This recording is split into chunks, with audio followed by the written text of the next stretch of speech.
السلام عليكم ورحمة الله وبركاته. الحمد لله الذي نحمده ونستعينه ونستغفره ونؤمن به ونتوكل عليه. أما بعد. அன்பிற்குரிய அல்லாஹ்வின் நல்லடியார்களே, அன்பு சகோதரர்களே, நாம் தொடர்ச்சியாக பார்த்து வரக்கூடிய துஆக்களினுடைய திக்ருகளினுடைய தொகுப்பில் இன்று நாம் பார்க்க இருக்கின்ற விடயம் என்னவென்றால், சஹருடைய நேரம், தஹஜ்ஜத்தினுடைய நேரம், நாம் இந்த திக்ரை 500 தடவைகள் ஓதி அல்லாஹ்விடம் பிரார்த்தனை செய்வோம். இதனை ஓதுவதன் மூலமாக அல்லாஹ் நம்முடைய துஆக்களை மிகவும் வேகமாக கபூல் செய்கின்றான். நாம் எந்த விடயத்தை அல்லாஹ்விடம் கேட்கின்றோமோ அதனை அல்லாஹ் நமக்கு பூர்த்தி செய்து தருகின்றான். அப்படிப்பட்ட மிகச்சிறந்த ஒரு திக்ரை தான் நாம் இன்றைய வீடியோவில் பார்க்க இருக்கின்றோம். அன்பார்ந்த சகோதரர்களே, அல்லாஹ்வின் நல்லடியார்களே, நாம் கண்ணியமான ரமலானினுடைய மாதத்திலே இருந்து கொண்டிருக்கின்றோம். ரமலானினுடைய மாதத்தின் கடைசி 10 கடைசி நாட்களிலே நாம் இருந்து கொண்டிருக்கின்றோம்.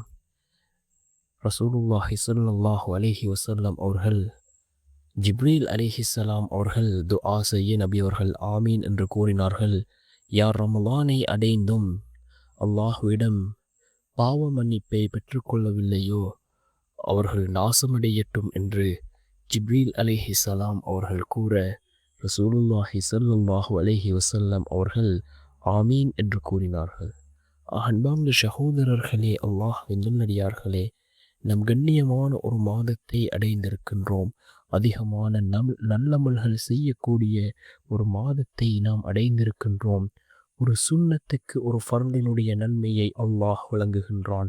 ஒரு ஃபர்லுக்கு 70 ஃபர்லுகளினுடைய நன்மையை அல்லாஹ் இந்த ரமலானினுடைய மாதத்திலே வழங்குகின்றான். அதே போன்று அல் குர்ஆன் இறக்கி வைக்கப்பட்ட மாதம். அதிகமாக நாம் குர்ஆனை ஓதுவோம். ஒரு எழுத்துக்கு 10 நன்மையை அல்லாஹ் வழங்குகின்றான். ரசூலுல்லாஹி ஸல்லல்லாஹு அலைஹி வஸல்லம் அவர்கள் கூறினார்கள், அலிஃப் லாம் மீம், இது 3 எழுத்துக்கள் மொத்தமாக 30 நன்மைகள் இந்த வசனத்துக்கு வழங்கப்படுகின்றது. இவ்வாறு ஒரு எழுத்துக்கு 10 நன்மைகள். நாம் அதிகமாக குர்ஆனை ஓதுவோம். அதே போன்று இந்த திக்ரை நாம் ஓதுவோம். என்ன திக்ர் என்றால், லா ஹவுல வலா குவத இல்லா பில்லாஹ், லா ஹவுல வலா குவத இல்லா பில்லாஹ் என்ற இந்த திக்ரை நாம் இந்த தஹஜ்ஜத்தினுடைய நேரத்தில் அதிகமாக ஓதுவோம். அல்லாஹ்வினுடைய உதவிகளை நம்முடைய வாழ்க்கையில் கொண்டு வந்து சேர்க்கக்கூடிய மிகவும் சக்தி வாய்ந்த துஆக்களாக, திக்ருகளாக இது இருக்கின்றது. நாம் இக்கட்டான சூழ்நிலைகளின் போதும் அதிகமாக ஓதுவோம்.